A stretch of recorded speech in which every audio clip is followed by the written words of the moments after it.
నమస్తే. తెలంగాణ రాష్ట్రంతో పాటు దేశవ్యాప్తంగా పార్లమెంట్ ఎలక్షన్స్ సంబంధించినటువంటి అలజడైతే ప్రారంభమైంది. మరొక 10 రోజుల్లో మే 13వ తారీఖున తెలంగాణ రాష్ట్ర వ్యాప్తంగా కూడా పోలింగ్ అయితే జరగనుంది. 17 పార్లమెంట్ నియోజకవర్గాలకు అభ్యర్థులు తమ యొక్క గెలుపుల కోసం అయితే చాలా కష్టపడుతున్నటువంటి సందర్భం అయితే మనకు కనబడతా ఉంది. ఇక అసలు ఏం జరగబోతుంది, దేశవ్యాప్తంగా బీజేపీకి అనుకూలంగా ఉందా, ఎన్డీఏ కూటమికి అనుకూలంగా ఉందా, లేదు అంటే ఇండియా కూటమి అధికారంలోకి రావడానికి ఏమైనా అవకాశాలు కనబడతా ఉన్నాయా? ముఖ్యంగా తెలంగాణ రాష్ట్రంలో బీఆర్ఎస్ పరిస్థితి ఏంటి, కాంగ్రెస్ పరిస్థితి ఏంటి, బీజేపీ పరిస్థితి ఏంటి, ఇవన్నీ విషయాలు అడిగి తెలుసుకుందాం. మనతో పాటుగా Akunuri Murali, retired IAS SDF convener మనతో పాటుగా ఉన్నారు.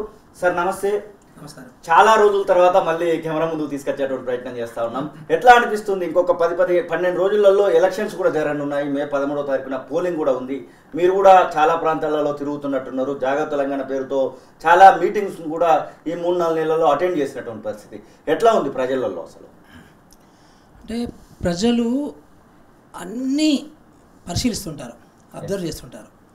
అంటే పాతకాలం లాగా కాకుండా సో ఈ మధ్యకాలంలో ఇటు మెయిన్ మీడియా కావచ్చు, ఇటు సోషల్ మీడియా కావచ్చు, అట్లాగే మౌత్ టు మౌత్ కావచ్చు, సమాచారము చాలా ఫాస్ట్గా వెళ్తుంది ప్రజల దగ్గరికి.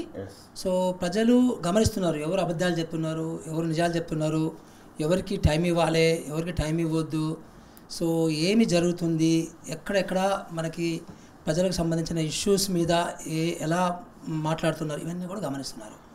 సో నేను అనుకుంటున్నాను ప్రజలు చాలా పర్ఫెక్ట్గా ఓటింగ్ చేస్తారు. సో అది నేను తెలంగాణనే కాదు, దేశం మొత్తం కూడా అలాంటి పరిస్థితి. అంటే ఈవెన్ బీహార్లో, ఉత్తరప్రదేశ్లో కూడా షాకింగ్ న్యూస్ డెఫినెట్గా వస్తుందని నేను ఆశిస్తున్నాను. ఎందుకంటే ప్రజలకు కూడా అన్ని విషయాలు అర్థమవుతుంటాయి కదా. అంటే నేనేమంటానంటే ప్రతిసారి కూడా చాలాసార్లు అంటుంటాను, ఎక్కువ మందిని ఎక్కువ సార్లు మోసం చేయలేరు. ఓకే. సో అది చాలా ప్రకృతి నిర్ణయించినటువంటి ఒక నియమం అది. సో ఎవరైనా కానీ బయటపడతారు. సో అలాంటి రోజులు ఇప్పుడు పాలిస్తున్నటువంటి పార్టీలకి అలాంటి టైం వచ్చిందని అనుకుంటున్నాను. ఇదే సందర్భంలో తెలంగాణ రాష్ట్రంలో చూసుకున్నట్టయితే బీఆర్ఎస్ పార్టీ అధినేత కేసీఆర్ అయినటువంటి మాజీ ముఖ్యమంత్రి ఇప్పుడు బస్సు యాత్ర పేరు మీద మొత్తం తిరుగుతూ ఉన్నాడు. తెలంగాణ రాష్ట్రంలో ఉన్నటువంటి ప్రతి జిల్లా కేంద్రంగా తన యొక్క మీటింగ్స్ అయితే అటెండ్ చేస్తున్నటువంటి పరిస్థితి. మొత్తానికి మేము ఇంకా ఉనికిలో ఉన్నాము అని చెప్పేసి అటువంటి ప్రయత్నం అయితే జరుగుతూ ఉంది. ఇక బీజేపీ పార్టీకి సంబంధించినటువంటి జాతీయ నాయకులు అందరూ కూడా ఇక్కడ వాళ్తున్నటువంటి సందర్భాన్ని చూస్తూ ఉన్నాం. కాంగ్రెస్ పార్టీ ముఖ్యమంత్రి రేవంత్ రెడ్డి మొత్తం కలిగి తిరుగుతున్నటువంటి సందర్భం చూస్తూ ఉన్నాం. అసలు ఈ బస్సు యాత్రతో బీఆర్ఎస్కు లాభిస్తుందా, బీజేపీ పార్టీ ఉనికిని ఏమన్నా చాటుకోబోతుందా, అసలు కాంగ్రెస్ పార్టీ పరిస్థితి ఎలా ఉంటుంది అనుకుంటున్నారు? ఇప్పుడు బీఆర్ఎస్కి సంబంధించి అదొక చచ్చిన పామండి. ఓకే. పెద్దగా దాని గురించి మాట్లాడడం కూడా టైం వేస్ట్. ఇప్పుడు మీరే చెప్పారు, ఉనికి గురించి ప్రయత్నం చేస్తున్నారు. ఓకే. ఎందుకంటే వాళ్ళు పొలిటికల్ పార్టీ, బరాబర్ రాజకీయ పార్టీ, బరాబర్ రాజకీయం చేస్తారు. వాళ్ళు రాజకీయంగా వాళ్ళకి సింపథైజర్స్ ఉంటారు, క్యాడర్ ఉంటుంది, అది చేయాల్సిందే, వాళ్ళు తప్పదు కదా. అంటే ఇప్పుడు మొన్ననే కదా 4 నెలల క్రితమే ఎలక్షన్స్ అయినవి. ఇప్పటికిప్పుడు బీఆర్ఎస్ పుంజుకోవడం అనేది ఉండదు. ఎందుకంటే ఈ శాసనసభ ఎన్నికల కంటే ముందు బీఆర్ఎస్ ఒకటి, శాసనసభ ఎన్నికల తర్వాత బీఆర్ఎస్ అనేది ఏంటంటే మొత్తము ఎత్తి చూపిస్తున్నారు. ఇప్పుడు ఉన్నటువంటి ప్రస్తుతం ఉన్నటువంటి అధికారంలో ఉన్నటువంటి గవర్నమెంట్ కావచ్చు, ఇంకా పూర్తిగా ఇంతకుముందు మాలాంటి వాళ్ళు మాట్లాడితే మురళి సార్ ఏం మాట్లాడుతున్నాడు అనేది ఉండొచ్చు. కాళేశ్వరం గురించి నేను గత 3 సంవత్సరాల నుంచి మాట్లాడుతున్నాను, సర్వీస్లో ఉన్నప్పుడు మాట్లాడాను. సో చాలా విషయాల గురించి మాట్లాడితే అవే విషయాలు పర్ఫెక్ట్గా ఏ రకంగా రైతు బంధు దగ్గర 28,000 కోట్ల రూపాయలు రైతులు కానీ రైతులకు ఇవ్వడం జరిగింది. అదంతా కూడా నేను మాట్లాడింది, అది తర్వాత మళ్ళీ అది బయటకు వచ్చింది. కాళేశ్వరం గురించి అదొక చెత్త ప్రాజెక్టు, రైతులను మోసం చేస్తున్నాడు. సో రైతులకు అది కాదు కావాల్సింది, అదంతా కూడా కమిషన్ల ప్రాజెక్టు. తర్వాత దానికి ఒక ఆలోచన లేకుండా ఒక అహంకారపూరితంగా కట్టిండు, దాని మీద కమిషన్లు చాలా పోయినాయి. ఇవన్నీ కూడా ఈరోజు బట్టబయలైనవి. సో అట్లాగే టోటల్గా అసలు ప్రగతి భవన్ల నుంచి బయటికి రాకుండా చేసిన పరిపాలన, సో అది కూడా బయటపడింది. సో అన్ని రకాలుగా బయటపడ్డది. సో అందుకనే నేను అనుకుంటాను లాస్ట్ టైం కంటే కూడా ఈసారి ఇంకా తక్కువ ఓట్లు వస్తాయి బీఆర్ఎస్కి. సో అందుకనే ఇంకా పాపం ఆ ఓటు పడకుండా, ఇంకా కింద పడకుండా ప్రయత్నాలు చేస్తున్నారు. ఇంకా అబద్ధాల రేంజ్ ఇంకా పెంచింది ఎక్కువ. సో నేను అనుకుంటాను వీళ్ళు అరెస్ట్ అయ్యేంత వరకు కూడా ఈ అబద్ధాలు అట్లా ఆడుతూనే ఉంటారు. ఇంకా పూర్తిగా బట్టబయలు నమ్మకం ఉందా అరెస్ట్ చేస్తుంది ఇప్పుడు ఇక్కడ ఉన్నటువంటి కాంగ్రెస్ గవర్నమెంట్? ఖచ్చితంగా మీరు చెప్పినటువంటి కాళేశ్వరం, మిషన్ భగీరథ, మిగిలినటువంటి స్కామ్లన్నింటి మీద కూడా, రైతు బంధు లాంటి స్కామ్లన్నింటి మీద కూడా విచారణ జరుపుతుంది కాంగ్రెస్ ప్రభుత్వం. ఖచ్చితంగా ఈ ఏదైతే గత ప్రభుత్వంలో అవినీతికి పాల్పడ్డటువంటి వాళ్ళు ఉన్నారో వాళ్ళను ఖచ్చితంగా శిక్షిస్తుంది అనేటువంటి నమ్మకం ఏమైనా ఉందో ఒక రిటైర్డ్ ఐఏఎస్ ఆఫీసర్గా జాగో తెలంగాణకు సంబంధించి అలాగే ఎస్డిఎఫ్ కన్వీనర్గా? అంటే నిజానికైతే వాళ్ళు చేసిన తప్పులకి చూస్తే అరెస్ట్ కావాలండి. ఎందుకంటే కొన్ని లక్షల కోట్ల రూపాయలు పోయినాయి ప్రభుత్వానికి, ప్రజల సొమ్ము పోయింది. అంటే అంత ఈజీగా నేను ఖర్చు పెట్టేసిన పోయినాయి అంటే కుదరదు అట్లా నిజానికి. అంటే వేరే దేశాలలో అయితే అరెస్ట్ చేస్తారు, చాలా సంవత్సరాలే చచ్చిపోయేంత వరకు కూడా అరెస్ట్ చేసి ఉంచిన జైల్లో పెట్టాల్సిన పరిస్థితి అయితే ఉంటుంది. కానీ బట్ ఇక్కడ ఈ ప్రజాస్వామ్యంలో మరి ఎలాంటి రాజకీయ పరిణామాలు పనిచేసేవో నాకు తెలియదు. కానీ బట్ జనరల్గా మన దేశంలో తక్కువ అరెస్ట్ కావడాలు, రాజకీయ నాయకులు అరెస్ట్ కావడం తక్కువ. అంటే మరీ ఉధృతంగా వాళ్ళు రాజకీయ పార్టీలు అంటే అధికారంలో ఉన్న పార్టీలు చేయాలి అంటే రాజకీయ పర్యవసానాల గురించే, రాజకీయ బెనిఫిట్ లబ్ధి గురించి మాత్రమే అరెస్ట్ చేస్తారు. సో మనకి కవిత చాలా క్లియర్ కనబడింది కదా. సో ఒక 1 year నుంచి అరెస్ట్ చేయకుండా ఇప్పుడు అరెస్ట్ చేసిండ్రు. సో దాని వెనకాల ఒక రాజకీయ ఉద్దేశం ఉంటుంది. అంటే ఈ రాజకీయ ఉద్దేశాలతో అరెస్ట్ చేయాలి తప్ప నిజంగా అరెస్ట్ చేసి ఒక సిస్టమేటిక్గా అంటే ఒక యూరోప్ దేశాలలో, అమెరికా లాంటి దేశాలలో సిస్టమేటిక్గా విచారణ చేసి సిస్టమేటిక్గా శిక్షలు బయటట్టు చేయడం అనేది మన దేశంలో తక్కువ. బీజేపీ పరిస్థితి ఏంటి? బీజేపీ వాళ్ళు మేము ఖచ్చితంగా డబుల్ డిజిట్ కొడతాము, కేంద్రంలో 3వ హ్యాట్రిక్ పీఎంగా మోదీని నిలబెడతామనేటువంటి ఒక కాన్ఫిడెంట్ని అయితే ఇక్కడ చెప్తా ఉన్నారు. వాళ్ళు ఇంకా బీజేపీ ఇప్పుడు బీజేపీ అభ్యర్థులు మనం గమనిస్తే ఇటు బీఆర్ఎస్ నుంచి ఇటు కాంగ్రెస్ నుంచి కొంతమంది వలస వచ్చినటువంటి వాళ్ళకు కూడా టికెట్లు ఇచ్చినటువంటి సందర్భం కనబడుతూ ఉంది. అసలు ఎట్లా ఉండబోతుంది బీజేపీ పరిస్థితి అనుకుంటాం? అంటే ఇప్పుడు మనకి మొన్న అసెంబ్లీ ఎలక్షన్స్ కాకముందు కూడా మాలాంటలో బీఆర్ఎస్ గురించి ఓడిపోబోతుంది, సో ప్రజల్లో చాలా నెగిటివిటీ ఉంది, సో యాంటీ ఇన్కంబెన్సీ ఉంది, ప్రజలు అబద్ధాలని, అహంకారాన్ని, అవినీతిని సహించడం లేదు అని చెప్పాము. కానీ చాలామంది అనుకున్నారే ఇంత బలవంతుని పోవడం కష్టమని అనుకున్నారు కదా. ప్రస్తుత పరిస్థితి బీజేపీ కూడా అలాగే ఉంది దేశం మొత్తంలో కూడా. సో దేశం మొత్తంలో కూడా ఇప్పుడు మీరు జాగ్రత్తగా గమనిస్తానండి. అంటే ఇప్పుడు ప్రధాని మోడీ గారు అంటే ప్రధానమంత్రి హోదాలో ఉండి చేసే అబద్ధాలు పీకెళ్ళిపోయినవి. చాలా మీరు గమనించండి, చాలా జాగ్రత్తగా గమనించండి. అంటే ఎవరైనా కానీ ఒక ప్రధాన ప్రతిపక్ష పార్టీ మీ మెడలో మంగళసూత్రాలు కూడా లాక్కొని ముస్లిమ్స్కి ఇస్తారు అంటే ఇంత అబద్ధము, ఈ లెవెల్ అబద్ధాలు అనేది ఎట్లా ఆడుతున్నారు అనేది మనం గమనించాలి జాగ్రత్తగా. అట్లాగే మీ ఇంట్లో ఉన్న డబ్బంతా తీసుకెళ్ళి ముస్లిమ్స్కి పంచుతాము అంటే ఇది అంటే పరాకాష్ఠకి అంటే అబద్ధాలు పరాకాష్ఠకి వెళ్ళిపోతున్నాయి అనేది చాలా క్లియర్గా కనబడుతున్నాయి ఇక్కడ మనకి. అంటే అబద్ధాల లెవెల్ ప్రతి ఒక్కరు కూడా అబద్ధాలు అన్ని మొత్తం ఇప్పుడు అమిత్ షా కావచ్చు, అందరూ నడ్డా కావచ్చు, ఇప్పుడు మొత్తం అబద్ధాలలో మునిగి తేలుతున్నారు వాళ్ళు. ఈ అబద్ధాలు పీక్కి ఎప్పుడు వస్తాయంటే మేము ఓడిపోబోతున్నాము, సో ఎట్లనే గెలవాలి, సో ఏమైనా చేసి గెలవాలి అనే దాంట్లో పడ్డప్పుడు మాత్రమే ఇట్లాంటి అబద్ధాలు బయట కనబడుతుంటాయి. అంటే ఇట్లా ఓడిపోవడానికి ఒక సూచిక లాంటిది అంతా కూడా. సో నిజంగా కూడా ఒకవేళ గెలిస్తే అప్పుడు ఏమనుకోవాలంటే మనం నార్త్ ఇండియాలో ఇంకా ప్రజలకి ఇంకా అర్థం కాలేదు. సో ముఖ్యంగా బీహారు, ఉత్తరప్రదేశ్ ఈ రెండు రాష్ట్రాలే ఏది అధికారులు ఇట్లా అంటున్నారు. సూరత్ లాంటి ప్రాంతంలో ఏకగ్రీవంగా ఎన్నికైనటువంటి సందర్భం కనబడతా ఉంది. ఏకగ్రీవంగా ఎన్నికైనప్పటికీ కూడా వాళ్ళు కోర్టుకు వెళ్ళి నోటా అనే ఒక ఆప్షన్ ఉంటుంది, ఎలక్షన్స్ ఖచ్చితంగా నిర్వహించాల్సిందే అనేటువంటి కొన్ని మాటలు కూడా వినబడతా ఉన్నాయి. ఇలాంటి సందర్భాలు కూడా కనబడతా ఉన్నాయి కదా. హిమాచల్ ప్రదేశ్, కొన్ని అరుణాచల్ ప్రదేశ్ లాంటిలలో ఎమ్మెల్యే 5-6 కూడా ఏకగ్రీవంగా ఎన్నికైనటువంటి సందర్భాలు కనబడతా ఉన్నాయి. బీజేపీ అటువైపు ఇంకా స్ట్రాంగ్గానే కనబడతా ఉందిగా. నేను స్ట్రాంగ్ లేదని చెప్పడంలే, స్ట్రాంగ్గానే ఉన్నారు వాళ్ళు. డబ్బు రూపంలో స్ట్రాంగ్గానే ఉన్నారు, నాయకుల రూపంలో స్ట్రాంగ్గానే ఉన్నారు, అబద్ధాలు ఆడటంలో కూడా స్ట్రాంగ్గానే ఉన్నారు, సో జిత్తులు చేయడంలో కూడా స్ట్రాంగ్గానే ఉన్నారు, అన్నిట్లో స్ట్రాంగ్గానే ఉన్నారు వాళ్ళు. స్ట్రాంగ్ ఏం తక్కువ లేరు, వాళ్ళు ఉన్నారు, స్ట్రాంగ్గానే ఉన్నారు. కానీ ఇప్పుడు మీరు చెప్పినటువంటి ఏకగ్రీవ ప్రక్రియ ఏదైతే ఉందో ఈ ఏకగ్రీవ ప్రక్రియ కూడా ఇప్పుడు మీరు చెప్పిన ప్రశ్నని ఎందుకు అడిగారు ప్రశ్న అంటే స్ట్రాంగ్ ఉంది కాబట్టి అనే ప్రశ్న అడిగారు కదా. అలాంటి ఒక వాతావరణాన్ని ఏర్పాటు చేయడానికే అది క్రియేట్ చేసింది అనమాట. అంటే ఏకగ్రీవం అనే ప్రక్రియను క్రియేట్ చేశారు. అది అంటే అక్కడ ఎంత డబ్బు ఖర్చు పెట్టినా పర్లేదు, అదొక ఎత్తు అనేది మనకు అర్థమైపోతుంది. సో వాళ్ళకి అధికారులు వాళ్ళ వైపే ఉన్నారు, ఎన్నికల కమిషన్ వాళ్ళ వైపే ఉంది. సో ఏదైనా సాధ్యమే. మీరు చండీగఢ్లో చూశారు కదా మున్సిపల్ ఎలక్షన్స్లో ఏ రకంగా జరిగిందో. సో అది సుప్రీంకోర్టు వరకు వెళ్తే తప్ప జరగలేదు, న్యాయం జరగలేదు. సో ఇప్పుడు కూడా ఎలక్షన్ కమిషన్ అనేది మన అందరికీ దేశం మొత్తం అందరికీ తెలుసు. సో ఇప్పుడు ఉన్నటువంటి ఎలక్షన్ కమిషన్ కాదు, మొత్తం అన్ని వ్యవస్థలు కూడా వాళ్ళు లెఫ్ట్ అండ్ రైట్ వాడుకుంటున్నారు, వాడుకుంటున్నారు. అందుకే వాళ్ళు స్ట్రాంగ్ అనిపిస్తుంది మనకి. సో బట్ అల్టిమేట్గా ప్రజలు, అల్టిమేట్గా ఓటర్లు, సో వాళ్ళు స్ట్రాంగ్గా కాదని వాళ్ళు నిర్ణయిస్తారు వాళ్ళు. సో అందుకనే ఈ ఏకగ్రీవంగా ఒకటి ఎన్నికైనంత మాత్రాన 545 ఒకటి పోయినంత మాత్రాన సో వాళ్ళు స్ట్రాంగ్ ఉన్నారనేది మనం అనుకోవడానికి లేదు. ఎందుకంటే అది ఒక ఎత్తుగడ అనేది మనకు అర్థం కావాలి. ఇదే సందర్భంలో కాంగ్రెస్ పార్టీ ఇండియా కూటమి ఒక అంశాన్ని చాలా తెర మీద తీసుకొస్తూ ఉంది. ముఖ్యంగా బీజేపీ మళ్ళీ అధికారంలోకి వస్తే రాజ్యాంగం ఉండదు, రిజర్వేషన్లను మొత్తం తీసివేస్తారు అనేటువంటి మాటను పదే పదే చెప్తూ వస్తూ ఉన్నారు. దాని విషయంలో ఒక వీడియో కూడా బయటకు వచ్చింది. ఆ వీడియో విషయంలో కూడా ఢిల్లీ పోలీసులు నిన్న గాంధీ భవన్ కాంగ్రెస్ పార్టీ ఆఫీస్కి వచ్చి మరీ నోటీసులు ఇచ్చినటువంటి సందర్భం కూడా కనబడతా ఉంది. నిజంగానే ఆ పరిస్థితికి దారి తీస్తుందా బీజేపీ మళ్ళీ అధికారంలోకి వస్తే?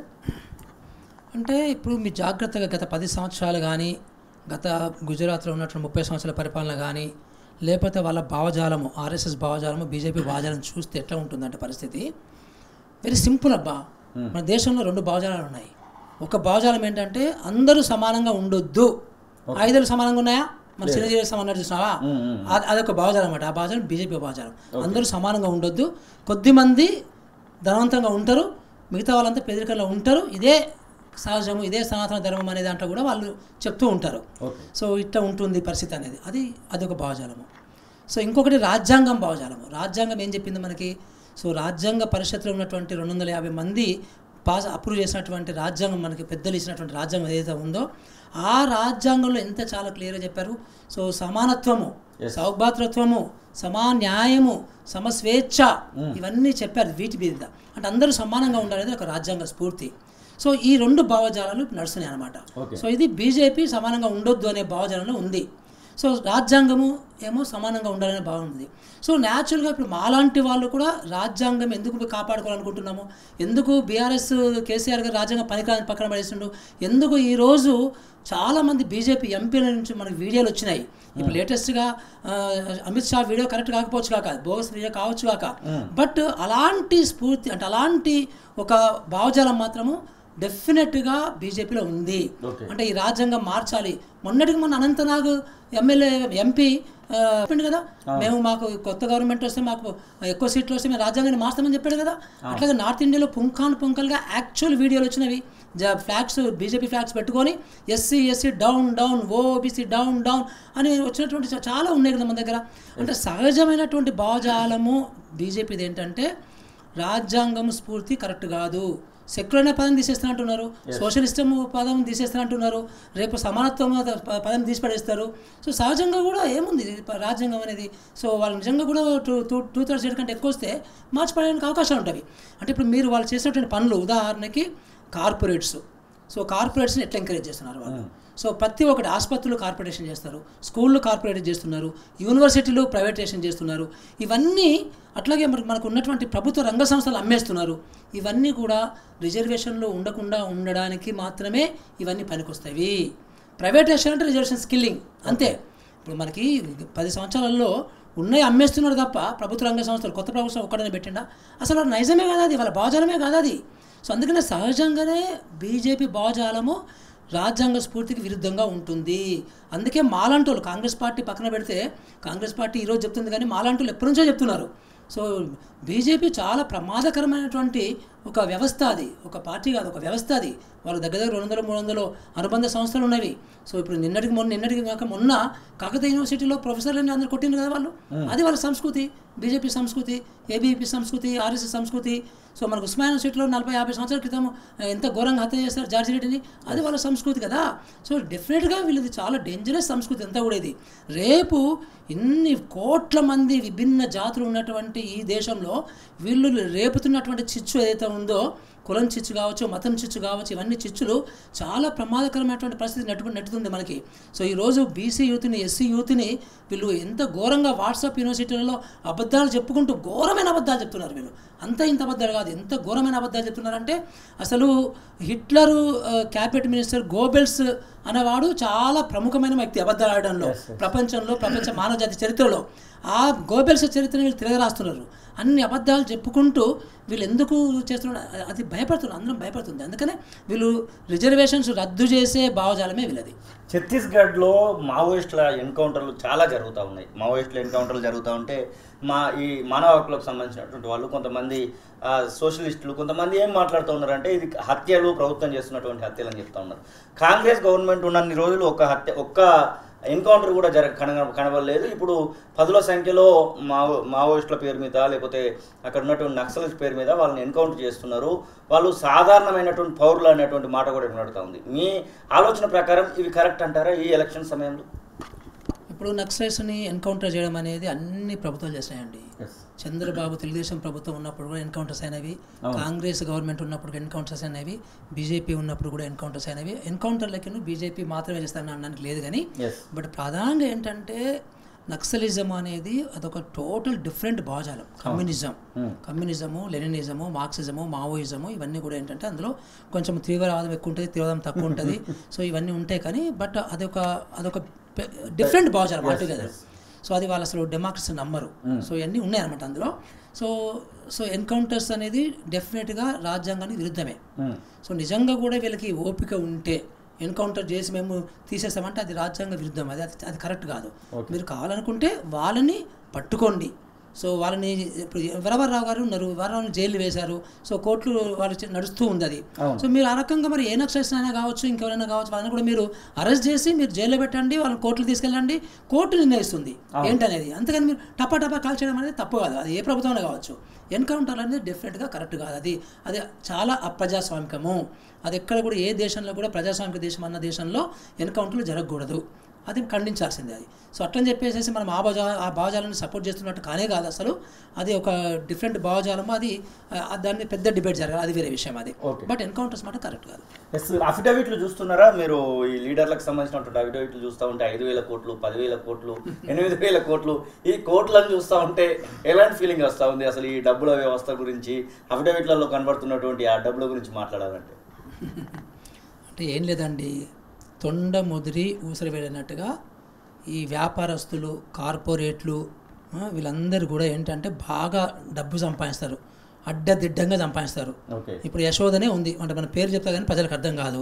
సో వాళ్ళు మొన్న కొన్ని 100 కోట్ల రూపాయలు ఎలక్షన్ బాండ్ రూపంలో రకరకాల పార్టీలకి ఇచ్చిండ్రు, బీజేపీకి ఇచ్చిండ్రు, బీఆర్ఎస్కి ఇచ్చిండ్రు, అంతా ఇచ్చిండ్రు. ఇప్పుడు మీరు అన్ని 100 కోట్ల రూపాయలు మీరు ఎన్నికల్లో మీరు దానం చేస్తున్నారంటే, ఒక పార్టీకి సపోర్ట్గా ఇస్తున్నారంటే, మీరు ఎన్ని వేల కోట్లు మీరు సంపాదించిన ప్రజల దగ్గర నుంచి అంటే ఆ ప్రజలంటే ఎవరండి? పేషెంట్లు, పాపం. సో పేషెంట్లు అప్పులు చేసి పుస్తకాలు అమ్ముకొని, భూములు అమ్ముకొని, ఇండ్లు అమ్ముకొని వచ్చి ఈ దరిద్రపు ప్రభుత్వాలు సరి అయినటువంటి ప్రజా ఆరోగ్య సేవలు ఇవ్వకనే కదా ఈ దరిద్ర విధవులందరూ కూడా బాగా కోట్లకు పడగెత్తుతున్నారు. అంటే నువ్వు ఎంత డబ్బు ఉంటే నువ్వు అన్ని 100 కోట్ల రూపాయలు నువ్వు ఎలక్షన్ బాండ్స్లో వాళ్ళకి సపోర్ట్ చేసిన పొలిటికల్ పార్టీస్కి అంటే ఎంత క్లియర్గా మనకి కనబడుతుంది. అంటే ఇట్లా ఈ రకంగా వీళ్ళు ఈ ఊసర వెళ్ళు అనే వాళ్ళు, ఈ కార్పొరేట్లు వాళ్ళే మేమే రాజకీయ నాయకులు ఎందుకు కాకూడదము అనే ఉద్దేశంతో ఇప్పుడు ఎంపీలు నిలబడుతున్నారు, ఎమ్మెల్యేలు నిలబడుతున్నారు, వాళ్ళే మంత్రులు అవుతారు, వాళ్ళే ముఖ్యమంత్రులు అవుతారు, వాళ్ళే మంత్రులు అన్ని క్యాబినెట్ అన్నీ అవుతారు.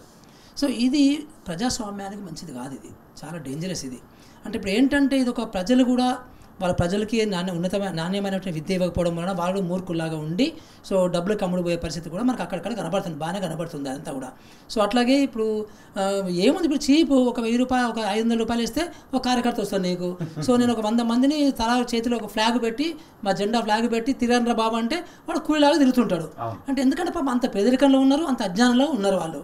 సో దాన్ని సొమ్ము చేసుకొని వీళ్ళ డబ్బు ఉన్నది కాబట్టి సొమ్ము చేసుకొని రేపు ఓటకు కూడా డబ్బు కొనుక్కొని సో వీళ్ళకి ఉన్నటువంటి ఎంత అవుతాయో తిప్పిది కూడా 50-60 కోట్లే, ఇది అంతకంటే ఎక్కువ కాదు.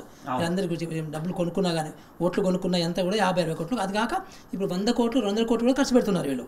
అంటే వాళ్ళకు ఉన్నటువంటి 5,000 కోట్లు 10,000 కోట్లలో వీళ్ళు డిక్లేర్ చేసింది 5,000 కోట్లు అంటే గ్యారంటీ ఇంకొక 10-20 వేల కోట్ల రూపాయలు బ్లాక్ మనీ ఉంటుంది. సో సింపుల్ అనమాట లాజిక్ అది. అంటే అన్ని వేల కోట్ల రూపాయలు ఒక 100 కోట్ల రూపాయలు ఖర్చు పెడితే నథింగ్ ఇదనమాట. ఇక కొంతమంది తెలివైన వాళ్ళు ఏం చేస్తున్నారు, రాజ్యసభ సీట్లు కూడా కొనుక్కుంటారు. అంటే ఇప్పుడు ఈ రకమైనటువంటి దరిద్రం అంతా మనకు కనబడుతుంది. అందుకనే మళ్ళీ నాకు భయం అంతా ఏంటంటే మీరు ఈ రకంగా దోచుకుంటూ మొదలు పెడితే మళ్ళీ విప్లవం వస్తుంది, మళ్ళీ ఏదో మళ్ళీ తుపాకులు పడతారు, ఇవన్నీ వస్తాయి. మళ్ళీ చాలా డేంజర్ ఇదంతా కూడా ఒక విషవలైంది ఇదంతా కూడా. సో కరెక్ట్ కాదు ఇది, కానీ బట్ అన్ఫార్చునేట్లీ ఇవి జరుగుతున్నాయి ఇవంతా కూడా. సో ఇవన్నీ తప్పుడు సంకేతాలు, ప్రజాస్వామ్యాన్ని బలహీనం చేయడానికి చాలా సంకేతాలుగా మనకు వస్తున్నాయి అన్నీ కూడా తప్పిది. చాలా మంది బ్యూరోక్రాట్స్ కూడా ఇప్పుడు ఐఏఎస్ ఐపీఎస్ గ్రూప్ 1 ఆఫీసర్లు కూడా రాజకీయాల్లోకి వస్తున్నారు, ఎమ్మెల్యేలుగా ఎంపీలుగా పోటీ చేస్తూ ఉన్నారు. ఈ ఎలక్షన్స్లలో చూసినట్టయితే ఉంటే కొప్పుల రాజు నెల్లూరు నుంచి ఎంపీగా నిలబడతా ఉన్నారు. ఐపీఎస్ ఆఫీసర్గా పనిచేసినటువంటి మనకు ఆర్ఎస్ ప్రవీణ్ కుమార్ నాగర్ కర్నూలు ఎంపీగా నిలబడతా ఉన్నారు. ఒక వెంకటరామరెడ్డి ఇప్పుడు ఎంపీగా మెదక్ నుంచి నిలబడతా ఉన్నారు. ఇట్లా చాలామంది కనబడతా ఉన్నారు. ఈ బ్యూరోక్రాట్స్ రాజకీయాల్లోకి రావడాన్ని మీరు స్వాగతిస్తారా? ఎట్ ద సేమ్ టైం వాళ్ళని ప్రజలు ఆదరించడానికి అవకాశాలు ఉన్నాయి? ఇప్పుడు మీరు ఇందాక అన్నారు వ్యాపారస్తులు రాజకీయాలకు వస్తున్నారు, జర్నలిస్టులు రాజకీయాలకు వస్తారు, జడ్జిలు వస్తున్నారు, అడ్వకేట్లు వస్తున్నారు, సో అట్లాగే బ్యూరోక్రాట్లు వస్తున్నారు. సో ఇదేం స్పెషల్ కాదు, ఎక్స్ట్రా కాదు. మీరు చెప్పినటువంటి 3 పేర్లు చాలా విభిన్నమైనటువంటి పేర్లు ఇవన్నీ కూడా, అంటే విభిన్నమైన గుణాలు ఉన్నటువంటి వాళ్ళు. సో అందులో కొప్పుల రాజు గారికి నాకు ఎక్కువ అనుబంధం ఉంటుంది. ఆయన చాలా ఒక స్వాతిముత్యం మనిషి ఆయన. సో నేను చెప్పిన ఆయన 30 సంవత్సరాలు చూస్తున్నాను. సో ఆయన అసలు రాజకీయాలకు పనికిరాడు నిజంగా కూడా, అంటే ఇలాంటి రాజకీయాలకు పనికిరాడు, ఇలాంటి డబ్బు రాజకీయాలకి ఫిట్ కాము, అందరం ఫిట్ కాము ఇదంతా కూడా. కానీ సారు ఒక ఉద్దేశంతో చేస్తున్నాడు. సో ఆయన అసలు కాంగ్రెస్లో జాయిన్ అయింది, ఆయన రాజకీయ నాయకుడికి జాయిన్ కాలేదు, నాకు తెలుసు ఆ విషయం. సో ఆయన కాంగ్రెస్ పార్టీకి పేదల పట్ల కొన్ని పాలసీస్ రూపొందించడానికి మాత్రమే ఆయన జాయిన్ అయ్యింది. అది అంతా మనకు తెలిసిన విషయమే అది. సో ఇప్పుడు ఈ రోజు అక్కడ మేబీ ఆయన కాంగ్రెస్లో ఉన్నాడు కాబట్టి 10 సంవత్సరాల నుంచి ఆయన అసలు యాక్చువల్గా నాకు తెలుసు అండి, ఆయన రాజ్యసభ ఇస్తారంటే 2 సార్లు ఇస్తారంటే తీసుకోవాలి ఆయన. సో నాకు పదవి గురించి రాలేదన్నాడు. ఇప్పుడు కూడా ఆయన పదవి గురించి అక్కడ పోటీ చేయడం లేదు, ఆయన ఒక పర్పస్తో చేస్తున్నాడు.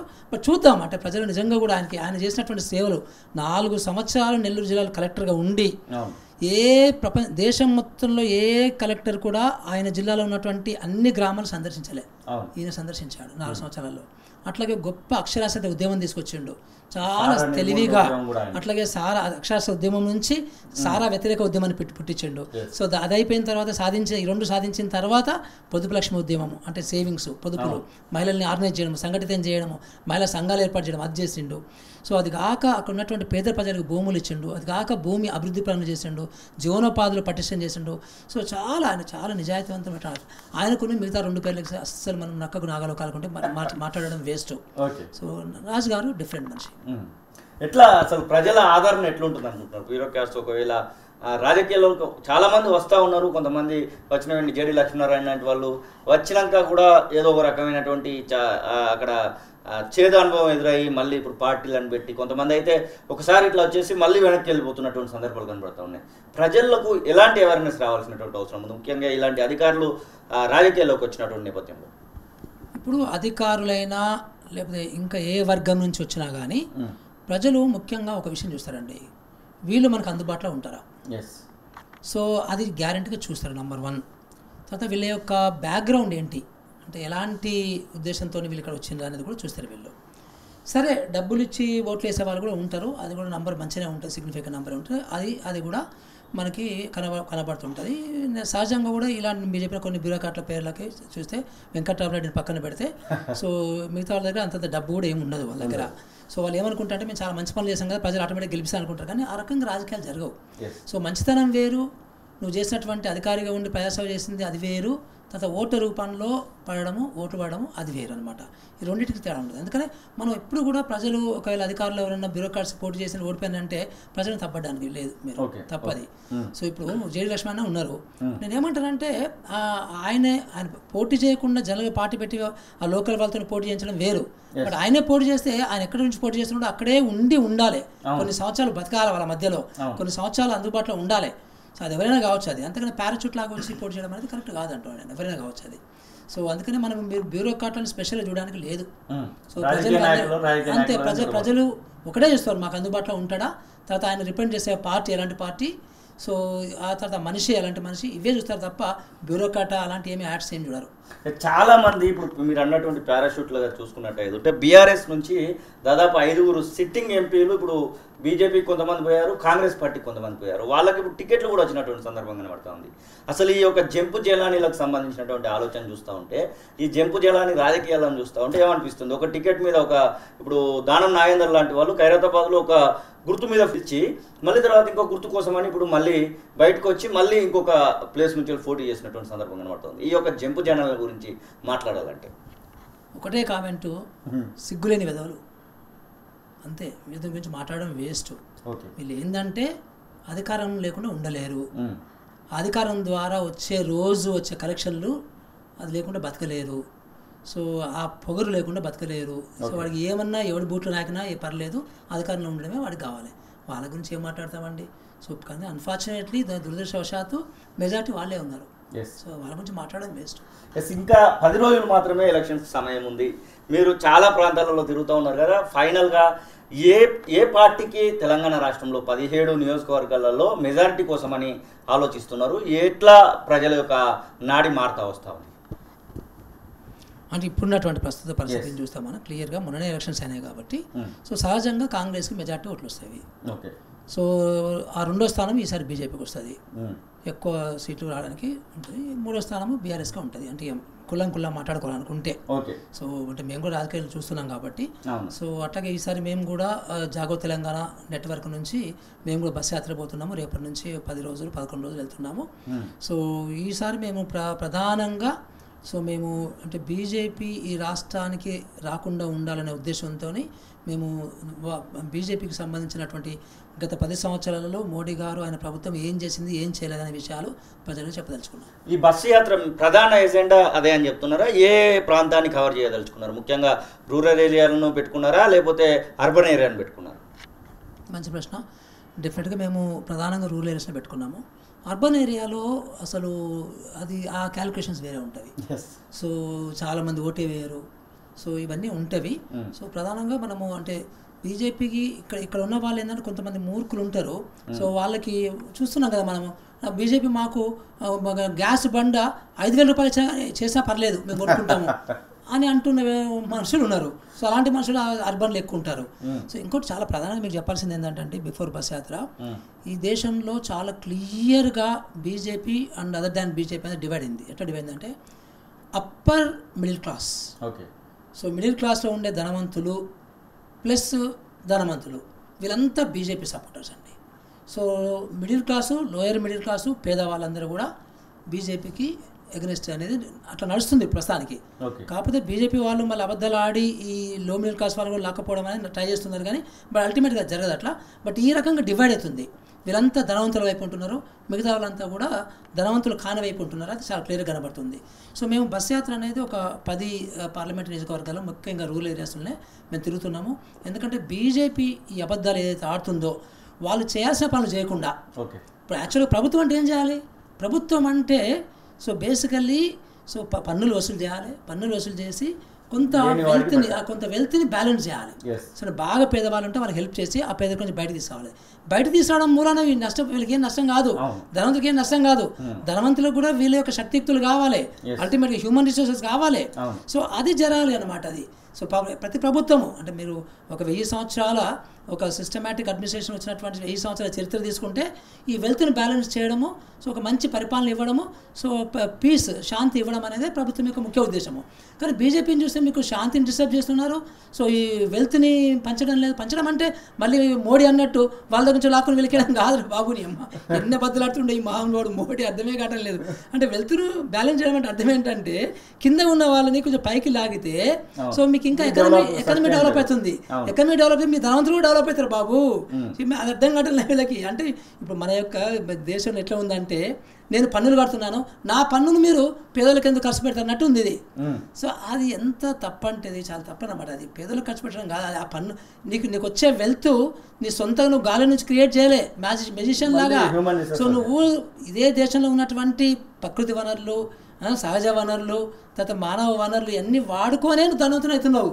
అంతేగా నియంత్రణ నువ్వే ధనవంతుడికి ఆటం లేదు. నియంత్రణ కండలు బిల్డ్ చేసినట్టుగా అది కాదు ఇది.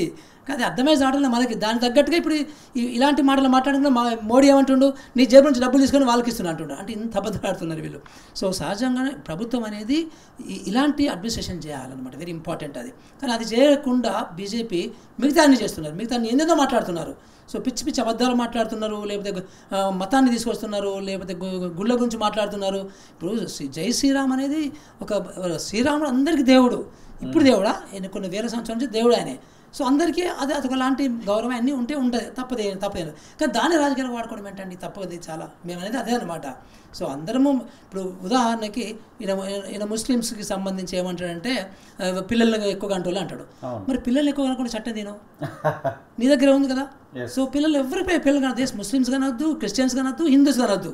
ఇప్పుడు అట్లా అనుకుంటే బీహార్లో ఉన్నటువంటి పేద హిందువులు కూడా ఎక్కువ మంది పిల్లలు కంటారు. ఇప్పుడు పిల్లల్ని ఎక్కువ కనడానికి పేదరికానికి సంబంధం ఉంటుంది. సో నువ్వు మరి ఒక ఇది పెట్టు, నువ్వు చట్టం ది కదా. అట్లా గుళ్ళు కడతా అంటావు, గుళ్ళు కట్టడానికి ఒక చట్టం ది, ఏదో నువ్వేందుకు చెప్పాలి. సో ఒక బడ్జెట్ కేటాయించు. సో నువ్వు అంటున్నావు కదా, నువ్వే ఒక చట్టం ది.